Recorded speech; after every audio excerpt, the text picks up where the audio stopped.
The Southern Colorado Women's Chamber of Commerce is going to ask for you to get involved. Hi, my name's Tammy Cameron, and I'm chair of the Public Policy Committee, where we pay attention and monitor legislative session in the state legislature in order to make sure that we alert our members, both big and small, to get engaged in the process. In the United States, we have a representative democracy, and we all vote. Most folks think when they vote, that's the end of it. But in actuality, the most critical piece to this is the engagement with them after they've been elected. It ranges from inviting them to your business, which would be a fabulous thing, to telling them about what pieces of legislation they're working on that could be improved to make it easier to comply with, or finally, areas that are hurting your business and hindering your ability to take care of your people in a way that is effective and supportive of your workforce.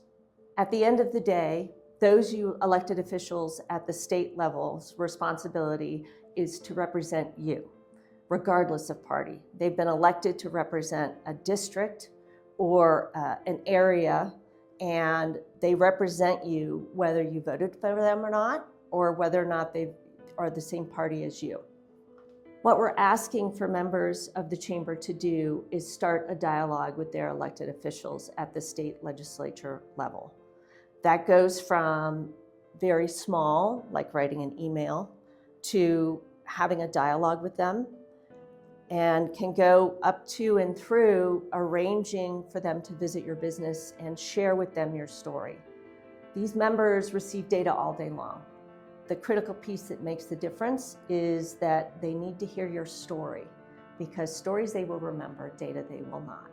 In terms of legislative impacts, I consider that a critical piece when you're talking to small businesses, because they don't have as much flexibility. They have a smaller margin, they have less employees. All of these factors essentially make the small business the canary in the coal mine, because the smallest of changes impact you. They have much less flexibility in arranging and accommodating new requirements that have been enacted.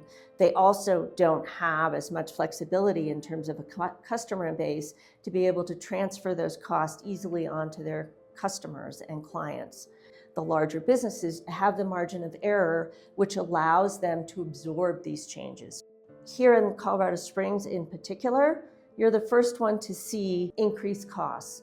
You're the first one to see mandates and struggle with how to comply with them. Small changes that are reasonable would make a large difference in your ability to comply. As a business owner, you always want to take care of your employees. You always want to comply with the law, but sometimes what the legislature ends up doing is using a sledgehammer when a scalpel may be much more effective. In the Women's Chamber, we are devoted to helping small businesses be able to operate in a positive climate. That means reducing the amount of regulations that it takes a small business to comply with the law. As a chamber, many of our members feel that much earlier in the process than not. We are committed to helping protect that environment and help engender a good relationship with the state legislative elected officials so that you can be heard, your story is understandable, and that we will seek changes over time that makes it better and easier for you to operate as a business.